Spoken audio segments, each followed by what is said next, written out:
Thank you very much, everyone. Thank you for turning out. I know it's been a long congress so far. It's been a great congress so far. A lot of amazing talks going on. That being said, let's dive in. So, observability is just contextualized monitoring. Change my mind. Oh, my thing is going to go slow. I'm not going to use this anymore. But hey, so my name is Obsidian, or Ben Stewart. I am an infrastructure architect with a specialty in software-defined networking. I have a blend of technical and strategic IT experience. My hobbies are I coach youth through the scouting organization in the Netherlands, specifically in leadership strategies and figuring out how to become themselves. I have a gripe against documentation of open source projects. This often is due to the fact that I love automating my house. I fail at this a lot. It creates some great situations. I'm a member of Milliways. We are just over there, behind the camera. Please come check us out at some of these large events. I bring a practical lens to today's topic, blending my experience within the IT infrastructure fields. But I have just enough frustration to hopefully make it interesting.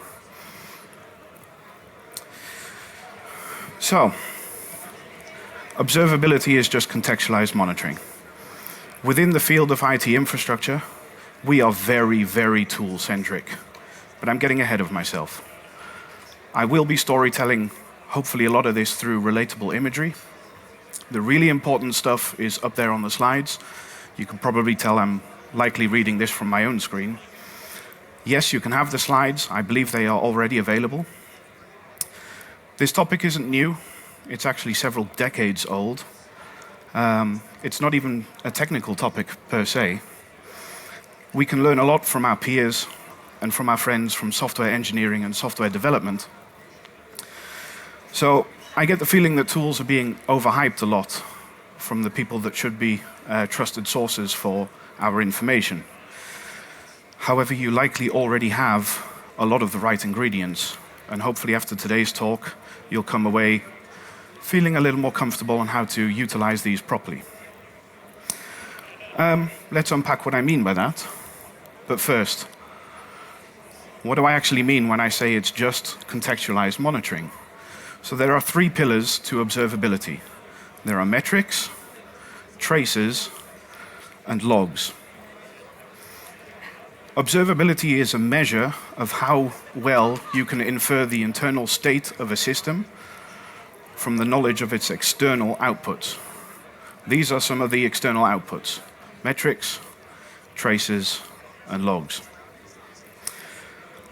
Basically, it means that you have an idea of what went wrong, why it went wrong, and hopefully also how you can fix this. It's just monitoring, but it's with added context, right? It's just adding in logs and traces into tooling that you've already got. But as monitoring got more complex and the systems that we started to build got bigger and larger and more information stored in there, the infrastructure industry started to catch on. The tools grew more complex to support what we were building, and they rebranded everything to be called observability, to differentiate themselves from what it used to be. So we've now stuck in this loop where we're selling proprietary tools as silver bullets, but most of us already have the stuff that we need. So how did we even get here? Now beware, there be dragons here. The history of observability is buried under a lot of algorithmic noise. So here's the broad strokes. This is definitely not a detailed timeline, right? There are a huge amount of talks, projects, videos, seminars, papers. There's all sorts out there, some really good sources. This is just a couple of my hand-picked ones. So in 1960, an electrical engineer from Hungary, a man called Kalman, he coins the term observability as he was describing linear dynamic systems. Please don't ask me anything about this topic. I am not an electrical engineer. Fast forward several decades on, and two people, Loosely and Douglas. They published I guess it's a book on high-performance client-server systems. This is in the mid-90s, right? They're starting to build these huge systems that they're trying to adapt and maintain. And they described a lot of what we now understand to be observability, but they didn't necessarily map it back to observability. So, another decade or so on, and we have Brian Cantrill. He wrote a publication in ACMQ, and he described the drawbacks of not having observability in software. That later on led to building dtrace. And then in 2013 and 2016, the, I guess, formerly known as Twitter observability team, they had two very, very good technical publications out there on how they mapped observability throughout their systems. It's good reading, but this is how we got here. But then where even is here, right? How did observability go from a niche mathematical theory that had its roots in electrical engineering to a buzzword that we're all supposed to buy? So the industry's hype cycle has overcomplicated a lot of this. So let's take a look at how this, works in day-to-day. This, I hope, should be very recognizable to a lot of people here. So you've got a bunch of tools. Now, these logos are all parodies of probably well-known monitoring tools to some of you. But the tool sprawl is everywhere, and the pain is real. So within the organization you're supporting, be it an actual enterprise business, an NGO, or whatever, you've probably got somewhere between 4, maybe 20. I wish I was joking when I said 20. And you probably started out with one proprietary product that was monitoring something that you know a lot about. It might be network, it might be compute, it might be storage, doesn't matter, okay? This proprietary product probably can't map or contain or monitor or observe everything within your environments, right? So there are blind spots. And something falls over. It's probably something that's not in your wheelhouse. You probably didn't even know it existed until just recently. But it fell over because it wasn't in your proprietary monitoring tool. So no one thought to monitor these things, and it becomes your problem when it dies because, of course, you should have known about it. And then inevitably, there's now a grudge about that one time that thing that you didn't even know existed fell over.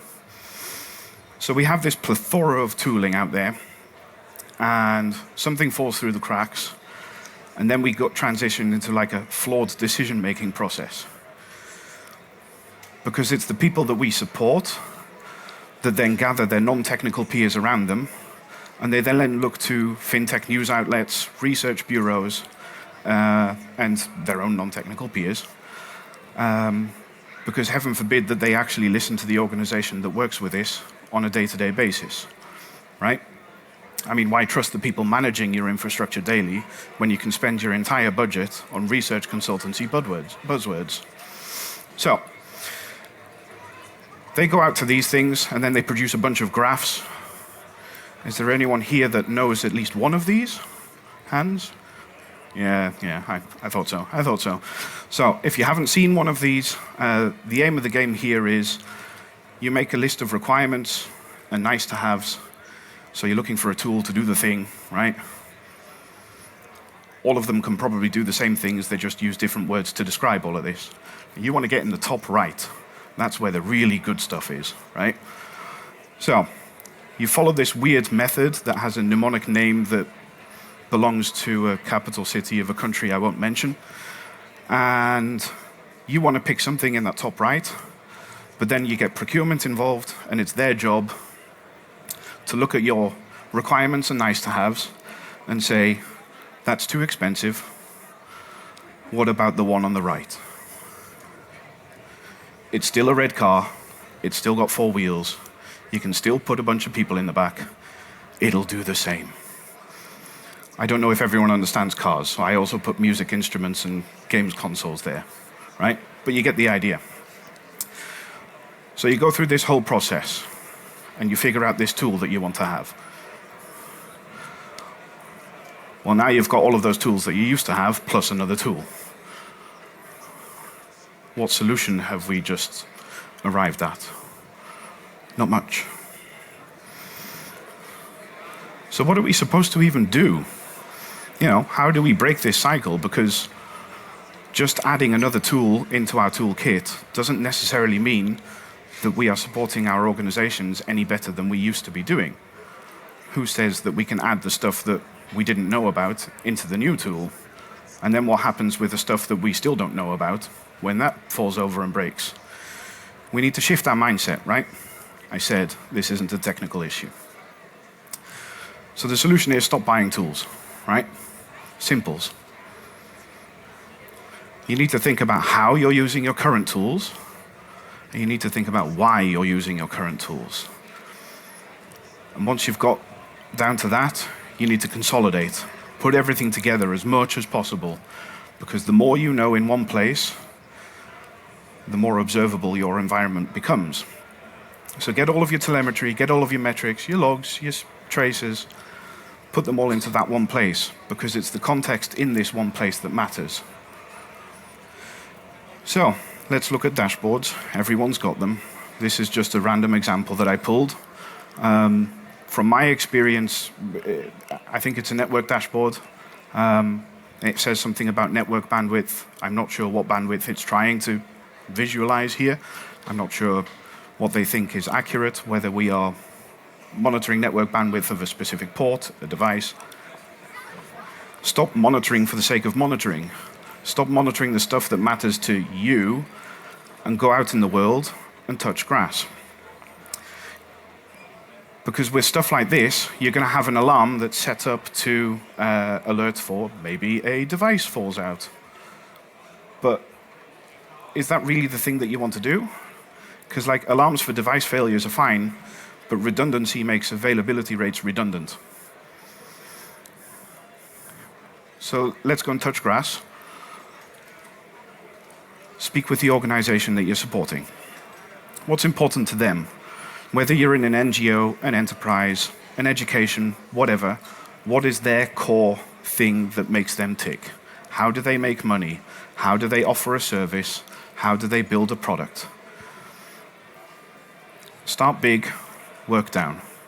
Identify the processes that are key to them. Figure out who owns different parts of that process. Figure out what the dependencies are. If something fails, how long does it take until they get really worried? Is there a way for them to continue to work while they are worried? Continue doing this. Actually interview people. Build trust and identify what truly matters to them. This often reveals the missing pieces that you didn't know about, as I said before. But this starts to, build context around what's going on here. So these are some examples from my past. Air conditioning units that died because they weren't part of our own chain of events. They were part of a facilities contract that was cancelled. It was great, especially when your alarms start going off of storage units that go up to 73 degrees and you start losing hard drives on Christmas Eve. Cool. The one in the middle, it's actually a building management system. It's a little IoT controller for speed gates and doors. If your switch stack has a firmware reboot and that thing loses its network connection, but the port actually doesn't go down and up, then it'll just sit there indefinitely waiting for a network, quote unquote, to become available. It doesn't adhere to any DHCP standards that we have or know. It's just not connected. Default failure mode for one of these things is they just open all the doors and speed gates at 3 a.m. to let anyone inside that wants to. It's pretty cool. The one on the end is a telescopic conveyor belt. It's designed so that people don't need to do the heavy lift work and walk into a truck to put down boxes, right? These are often found in distribution centers. They are really good, except when the person manning them wants to go on a smoke break. It's easy enough for him to kick the emergency brake, and that locks the conveyor, which causes a chain reaction in your distribution center, and then the entire distribution center is down. That wasn't even a technical issue. But because we're not monitoring it, and we don't have the context of what goes on with a worker in a distribution center, it's still our fault somehow that the distribution center no longer works. How could you possibly not know? All of this just smells like context, right? So try and visualize the dependencies that you've got through the context that you just gathered in these interviews into your consolidated tool. Now, I know that sounds like you're going to be generating a lot of alarms or alerts or whatever you want to call them, but please don't alarm everything.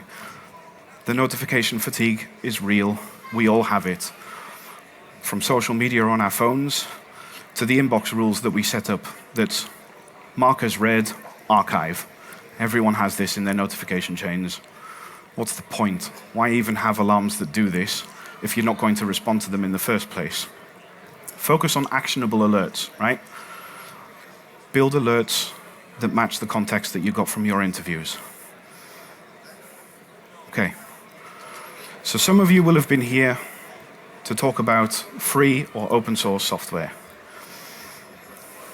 Now, how can free or open source software help?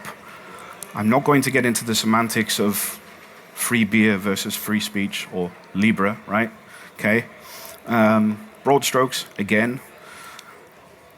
Free beer, I'm going to give you a thing, a beer, free. Free speech, I can say, by and large, whatever I want. Free software, I can do whatever I want with it. I can change it, adapt it, I can host it wherever I want, be it my cloud or someone else's, on-prem or not. This is what we're going to talk about. Don't stare blindly on the 3 logos that I've got here. These are just some of the available options. In walking around here and talking with some of you, at least, I've actually found there to be a couple of others that I didn't even know about, which I'm definitely going to look up when I get home. So, how can free or open source software help? I said it earlier, consolidation is key.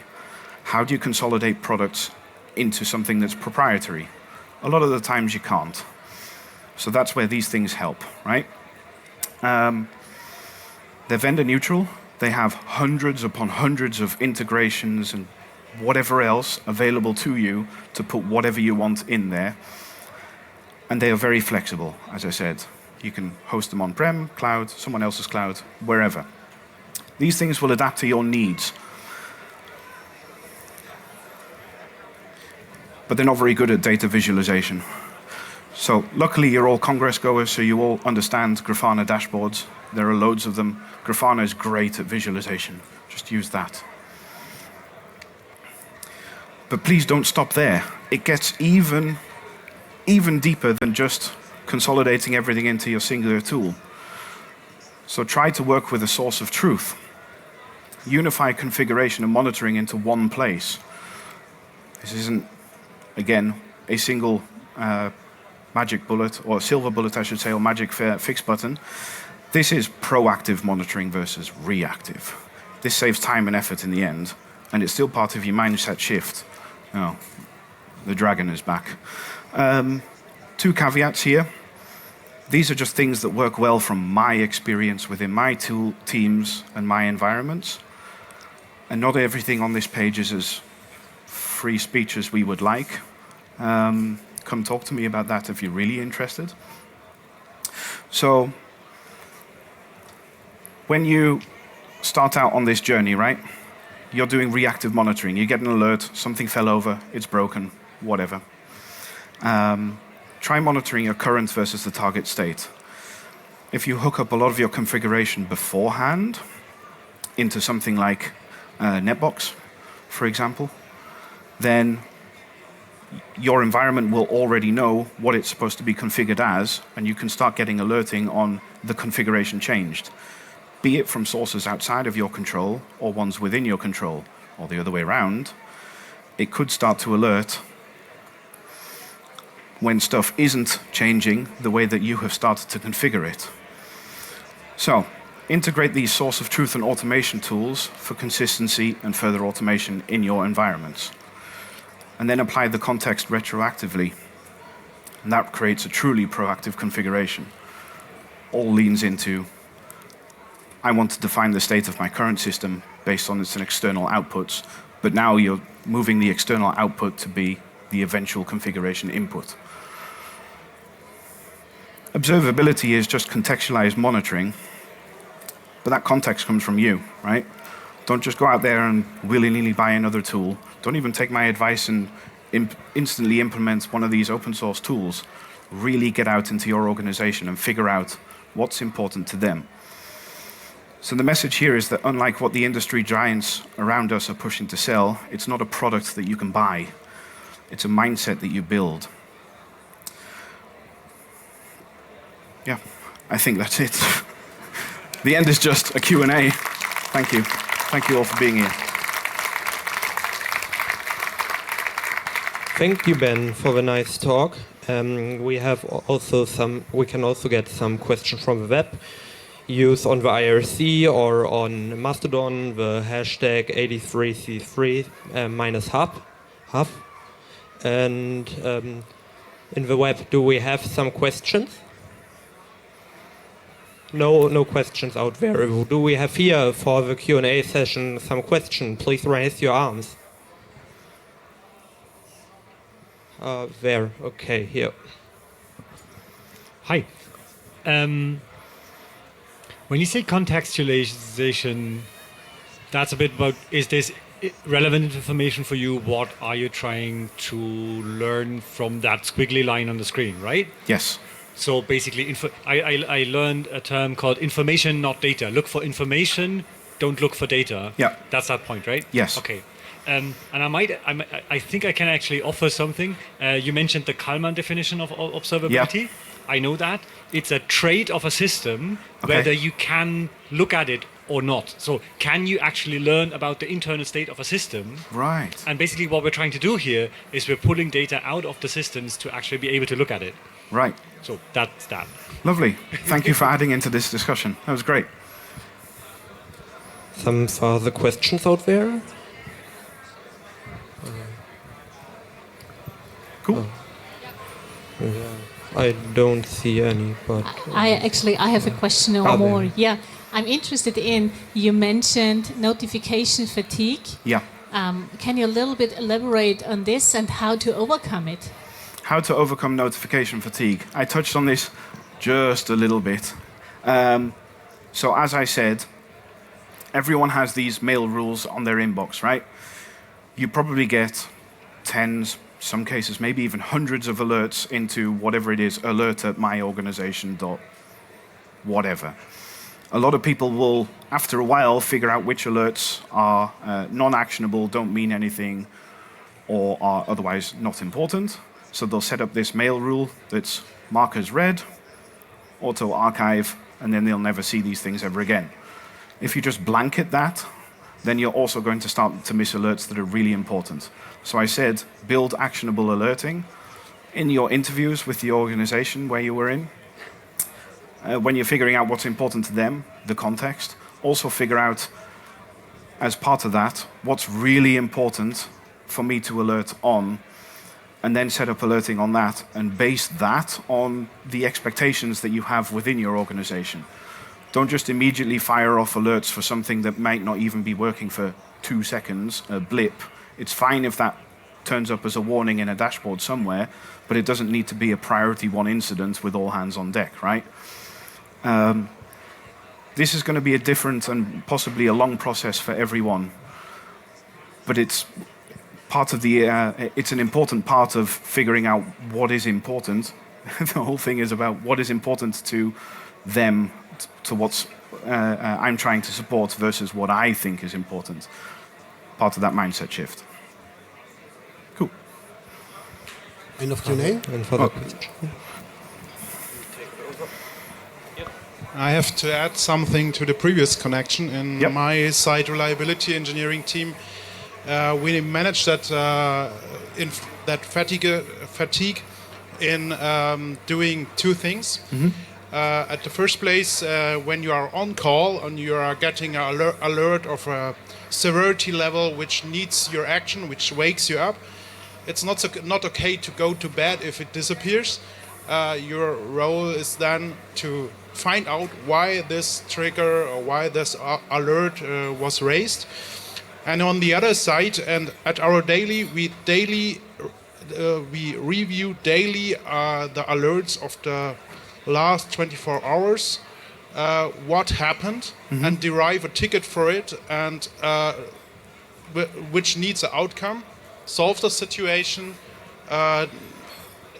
raise a new ticket to do a development enhancement, add or create a new ticket or implement a new monitoring mechanism which helps you next time to get the insight you are missing, to discover what the problem is, and so on. And we did that very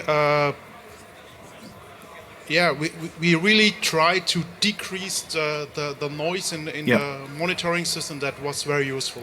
It's practices. I fully agree that. It's practices like this where you also review, was the alert genuine or not, and what did we do to really nail down in that process of what do we alert for and what do we keep out. That's really good. Zero acceptance policy for monitoring alerts. That's really cool. I'm going to take that one away.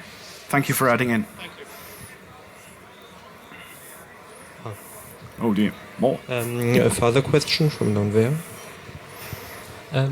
Thanks for a great talk.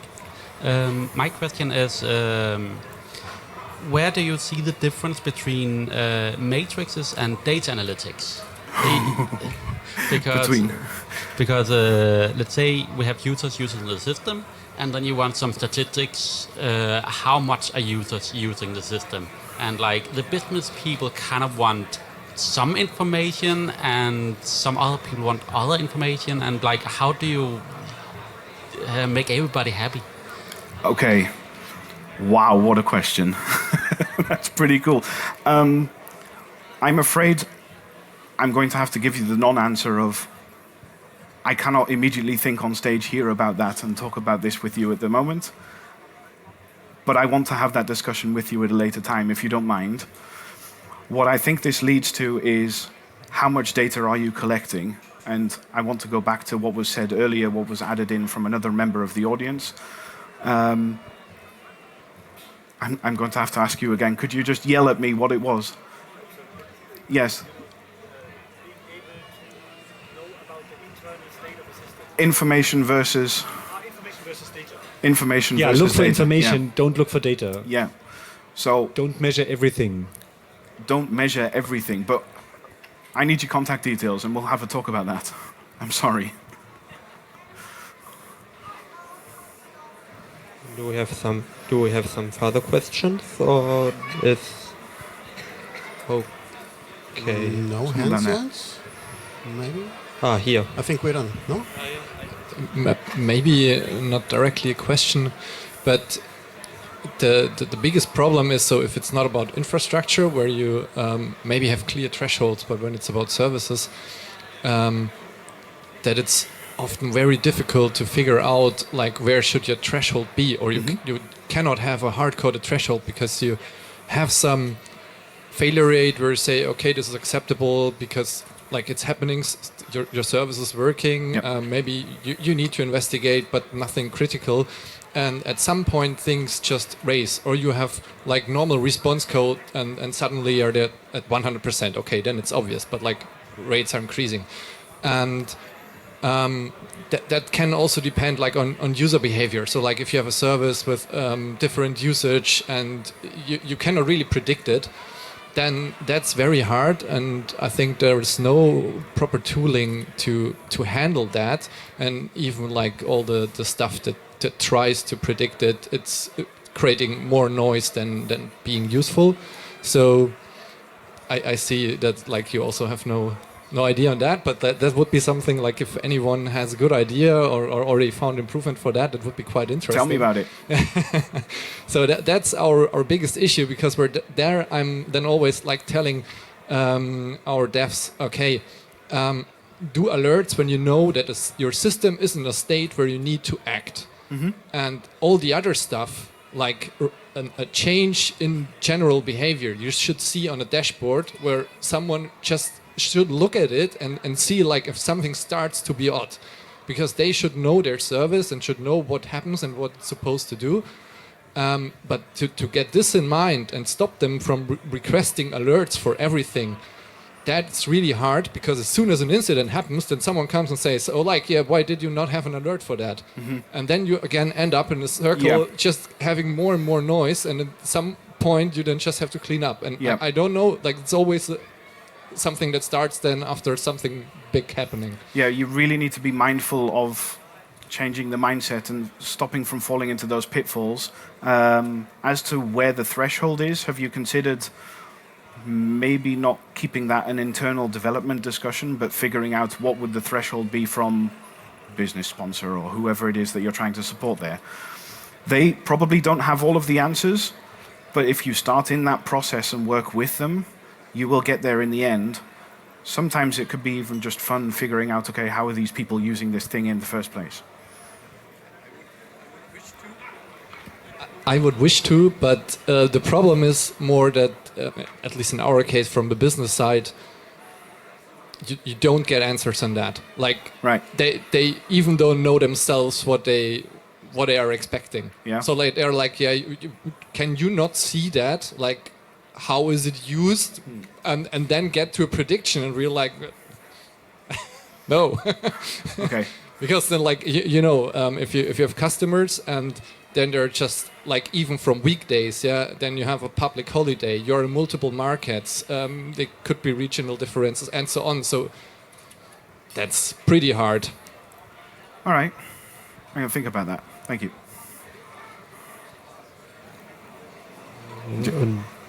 Okay, I think the FQA session came to an end. Thank you, Ben, for your nice talk. Observability is just contextualized monitoring. A big applause to Ben. Thank you. Thank you, everyone. Thank you.